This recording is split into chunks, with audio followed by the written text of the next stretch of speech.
Hey everybody, welcome to Unmasked. My name is Caris Snider. So glad to have you here. If this is your first time joining us, we talk about real hurts and real struggles, but we offer you real hope.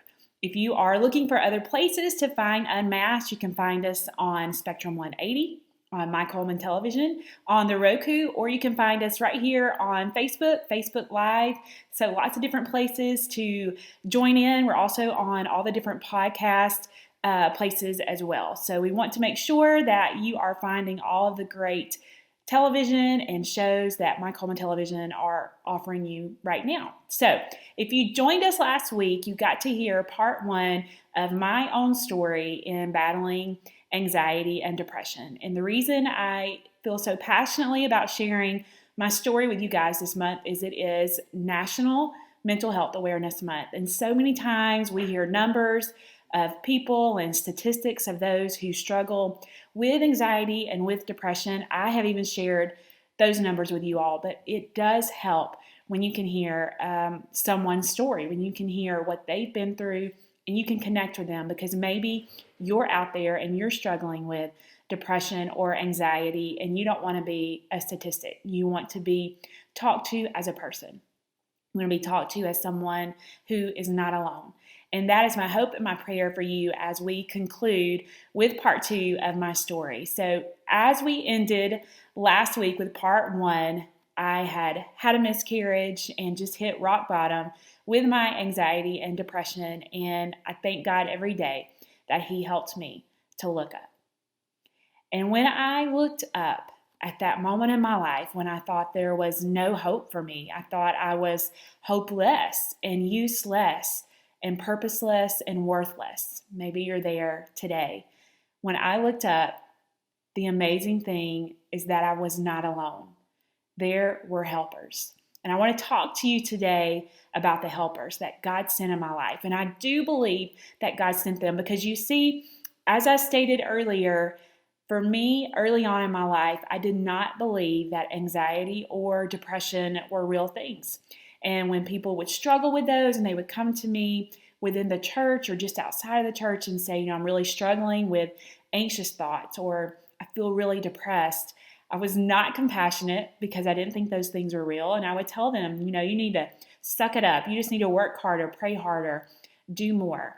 And it was not very filled with compassion. And maybe you have had those people in your life who come to you or you've come to them and you've tried to share and all they do is dismiss your feelings, dismiss what you are going through. And I was one of those people until I had that experience. I had that rock bottom moment, realizing and understanding that depression and anxiety, they were very real and very hard to get out of. And what I was doing wrong is I was trying to get out of it on my own, in my own strength, in my own way, behind a mask, and it was not working. It was crushing me. It was crushing me on the inside, and you may be feeling those crushing blows inside as well. So who were the helpers that were in my life that helped me to move past the fear, the paralysis that anxiety and depression had caused me? Well, first of all, one of those helpers was a counselor. I had a counselor come into my life a few months prior. We had actually booked a women's conference to lead worship at that conference, my husband and I. And we went to that conference, and when I was there leading worship, I was in the midst of fighting that depression and anxiety and trying to just hide it. And I remember it was an August day in Alabama, and y'all know how hot Alabama is in August. But I had this light blue North Face jacket on because I was trying so hard to hide the struggles that I was dealing with because I was terrified of the rejection that I might receive or the shame-filled words that I was giving myself that I thought others would give me. And we finished leading worship for that event, and they broke us into small groups. And within those small groups, they asked us to share something that we were struggling with, something that we were going through, so that they could pray for us, those leaders. And I remember sitting in the middle of all of those women in the small group that I was in, and it got to me, and I just began to cry. I just began to weep. And I was weeping because of all the shame and the anxiety and the dread and the depression that I was in. But I was also weeping because I was fearful of sharing with them and then wondering what's going to happen. And the beautiful thing that happened is that these women did not reject me. They did not say, "You're a worship leader. How can you be struggling?"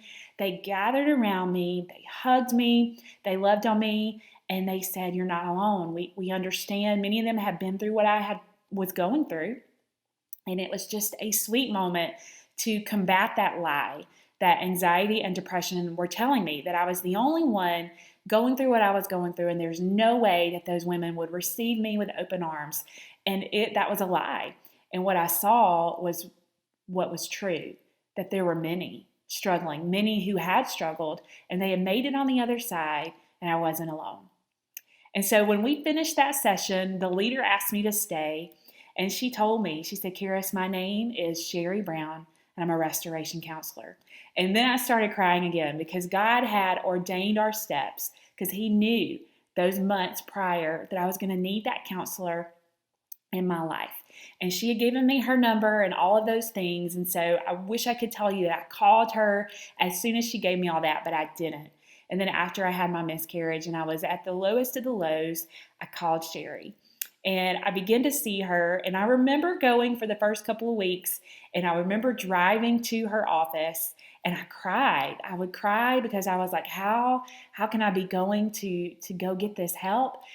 Because in my mind, reaching out for help was the wrong thing. It was like it was a 4-letter word, like a bad thing to need help. But as I would go to see Sherry and as I would begin to just sit in her office in the first couple of weeks, I didn't say very much. I just cried a lot.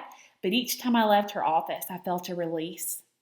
And I felt like healing had begun in my heart and in my life. And then as I continued to go to her, I would talk about things that I had hidden down for so long, for so many years, even in my childhood, that I didn't realize were affecting the way I was thinking. They were affecting the power that anxiety and depression had had on me.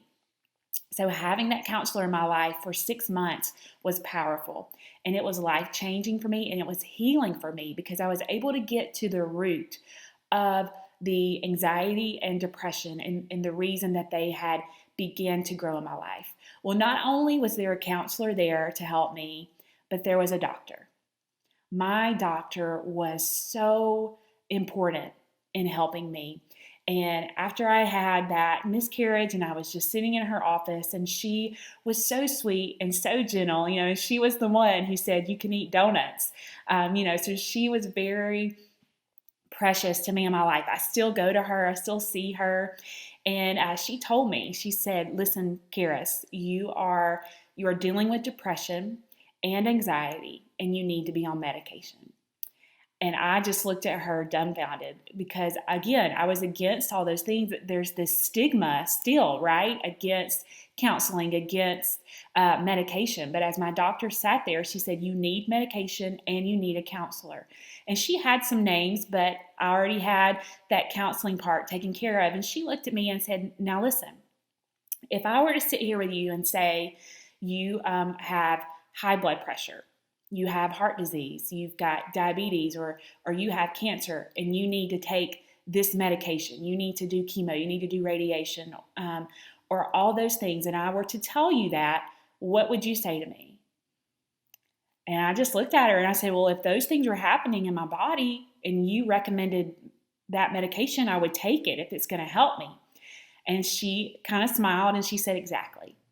That is the same with what is going on in your body right now with depression and anxiety. Your hormones are all out of whack. There's this imbalance going on in your brain. And what this medication will do is bring that balance back so that you can begin to think clearer. You won't be in that fog anymore. You won't be in that constant state of emotions and being gripped in fear and panic and dread. And you'll be able to calm down and truly enjoy life and live your life the way you need to." And so she told me, she said, "Look, we'll walk through this step by step together. We'll start you on the lowest dosage. And if it doesn't work, if it doesn't help you, we're going to keep this open and honest communication, and we'll try something else. And so I said, okay. And she gave me the medication, and I cried every single day that I took that medicine for the first 3 weeks. I cried so bad because I was just like, I can't believe I'm doing this. I can't believe I'm taking this medication. I didn't tell anybody about it. My husband knew about it, but I didn't tell anyone else. And then something amazing happened. My daughter, it was her birthday, and we had this birthday party, and it was at this jumpy house, which causes anxiety for anybody, right? And all these kids were jumping around and playing, and she looked at me and she said, "Mommy, will you go down the big slide with me?" And normally I would not have gone down the slide. I would have said, no, that's just for kids. That's not for adults. Mommy doesn't do those things.